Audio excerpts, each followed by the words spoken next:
रूस इतना दिन दुना रात चौगुना तरक्की काहे कर रहा है? रूस यूक्रेन को काहे पछाड़ रहा है? अमेरिका और चाइना जैसे डेवलप्ड देश इतने आगे कैसे बढ़ गया है? आप कभी इस बात पर गौर किए हैं? कितने साल से यहाँ पल रह रहे हैं? हमको हो गया 2 साल। 2 साल। 2 साल में भी हमको आया ही नहीं यहाँ का भाषा, अभी तक नहीं समझ आया? नहीं। अब बारीकी से समझ लीजिए। इस समय के दौरान हम भारत के सबसे दक्षिण कोने में तमिलनाडु के एक इंजमबाग की इलाके में, जहाँ से मात्र 17 से 18 किलोमीटर की दूरी पर ठीक सामने श्रीलंका है।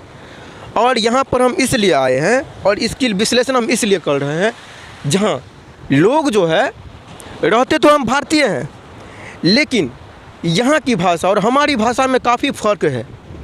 शायद इसी वजह को लेकर हम इन जान पाते हैं और नहीं ये लोग हम लोगों की बात जान पाते हैं।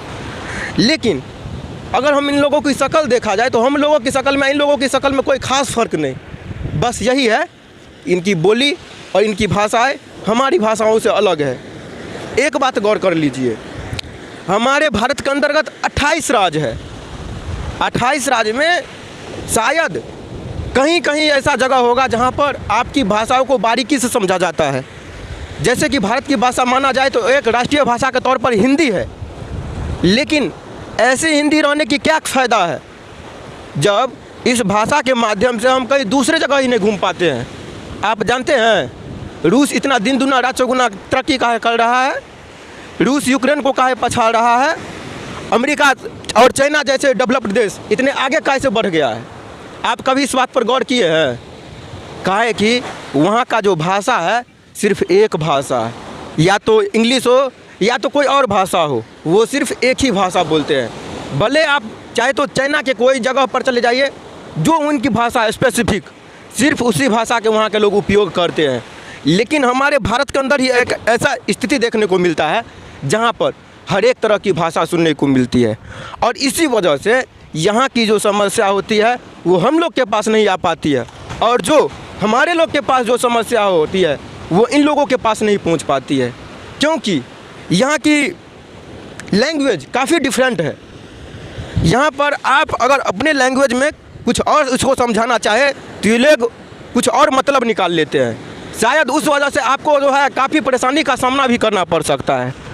तो ऐसी राष्ट्रीय भाषा हिंदी का रखने से फ़ायदा ही क्या है? अगर ये बात आपको कहीं से भी गलत लगता हो तो आप हमको बता दीजिए, क्योंकि अगर रूस, यूक्रेन, चाइना जैसे राज्य, इंग्लैंड जैसे राज्य तरक्की का मेन वजह है, आप उनकी कई जगह, कोई कोना, कोई स्पेसिफिक जगह पर चली जाइए, वहाँ की सिर्फ एक भाषाएं हैं जो वहाँ उनको नेशनलाइज तौर पर घोषित किया गया है।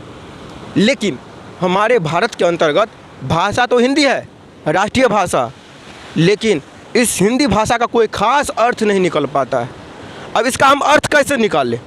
क्योंकि जब इस भाषा के दर्जे हम यहाँ पर आए हैं तो यहाँ के लोग से पूछने का कुछ और प्रयास कर रहे हैं, लेकिन उनका मतलब कुछ और बता रहे हैं।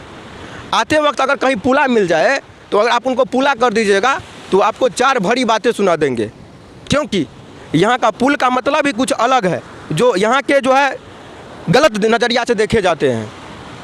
सो हम हम अपनी बातों के माध्यम से हम आपको यह बताना चाहते हैं, भैया हमारी जिस तरह से राष्ट्रीय भाषा हिंदी है, या कोई भी भाषा क्यों ना हो, आप एक ऐसी नेशनलाइज भाषा को चयन करिए जिसके माध्यम से बिहार के लोग कहीं या दूसरे जगह के लोग बिहार में कहीं आए तो वो उनकी भाषा आसानी से समझ सकते हैं। आपने कभी गौर किया है कि एक भारतीय अगर रूस, फ्रांस, जापान कहीं भी चला जाए तो वहाँ की लैंग्वेज को वो आसानी से समझ लेते हैं, लेकिन अगर एक फॉरेनर अगर इंडिया आ जाए तो यहाँ की लैंग्वेज वो ज़िंदगी में कभी नहीं समझ पाएंगे। क्योंकि कारण क्या है? कारण क्या है जो वो यहाँ के लैंग्वेज को नहीं समझ पाएंगे? तो कारण सिर्फ यही है, क्योंकि अगर वो यहाँ आएंगे तो उसको तमिल सुनने को मिलेगा, कहीं और जाएंगे तो मलयालम सुनने को मिलेगा, कहीं और जाएंगे तो कुछ और सुनने को मिलेगा, जिस वजह से वह यहाँ के भाषा एवं बातों को नहीं परख पाते हैं। लेकिन यहाँ के लोग जब वहाँ पर पहुँचते हैं तो सिर्फ एक भाषा होती है, चाहे चाइना ही क्यों ना हो, चाहे इंग्लिश ही क्यों ना हो, चाहे फ्रेंच ही क्यों ना हो, वो उस भाषा को धीरे धीरे गमते गमते पूरी बातों को जान लेते हैं। लेकिन वो भारत की कभी बातों को नहीं जान पाते हैं। और इसी विश्लेषण के साथ हम जो यहाँ पर पहुँचे हैं, तो हमारे साथ एक भाई मिल चुका है जो हम हिंदी भाषा के माध्यम में जो भी बोल रहे थे वो उसे बारीकी से समझ रहे हैं। तो हम इनसे जानने का प्रयास करेंगे। चाचा, आपका नाम? सुभाष। सुभाष। कहाँ से हैं आप? हम उत्तर प्रदेश गोरखपुर के रहने वाले हैं। गोरखपुर, यानी कि योगी बाबा के इलाका योगी से? बाबा के इलाके के। अच्छा, आप ये बताइए, यहाँ पर जो आप आए थे हाँ। तो यहाँ की लैंग्वेज आपको समझ आई थी? नहीं। नहीं। क्या वजह क्या हो सकता है, आपको पता है? इसमें हिंदी यहाँ चलता नहीं है। अच्छा। हिंदी एक बार बोलो तो उनको पता नहीं क्या लगता है कि वो समझ नहीं पाते। हाँ, यहाँ की जो भाषा है ना, हिंदी को लोग बारीकी से समझ ही नहीं पाते, इसी वजह से। तो आपको आने में तो काफ़ी कठिनाई होगी पहली बार? हाँ, आने में तो कठिनाई होता ही है। अच्छा। फिर अपने रोजी रोटी के लिए तो आना ही पड़ेगा। अच्छा, कितने साल से यहाँ पल रहे हैं?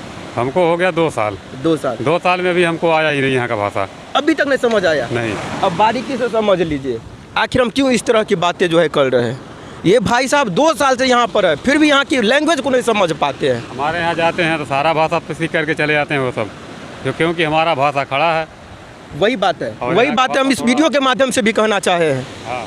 आखिर रूस चाइना भाई डेवलप काहे कर रहा है, हमारा भारत काहे डेवलप करे? तो मेन वजह यही है। भले आपको हमारी शक्ल में और यहाँ के लोगों की शक्ल से मिलेगा, हम भी करिया है वो भी करिया मिलेगा, लेकिन यहाँ की लैंग्वेज ही कुछ ऐसी है जो ये भाई साहब 2 साल से रह रहे तो भी पता नहीं चल रहा है। वो आप भाई साहब के मुंह से सुने हैं। यहाँ आखिर भैया काम क्या आप करते हैं? हम लोग पेंट पॉलिश का काम करते हैं। अच्छा। हाँ। ठीक है, तो अब आप ही बताइए हमको, हमारी राष्ट्रीय भाषा हिंदी है, इससे हमको कोई फ़र्क नहीं पड़ता कि आखिर हिंदी क्यों है, लेकिन एक ऐसी भाषा होना चाहिए जिसके माध्यम से हम पूरे इंडिया में टूर कर सके। मैं गुरुशरण साहू इस समुद्र के किनारे से अलविदा लेता हूँ, और बाकी के वीडियो के साथ आप ये बताइए कि ये आखिर उचित कितना है, क्योंकि जिस भाषा के माध्यम से हम एक जगह से दूसरे जगह जाने में इतना कठिनाई महसूस करते हैं, तो समझिए और दूसरे जगह जाने पर हमको क्या महसूस होगा।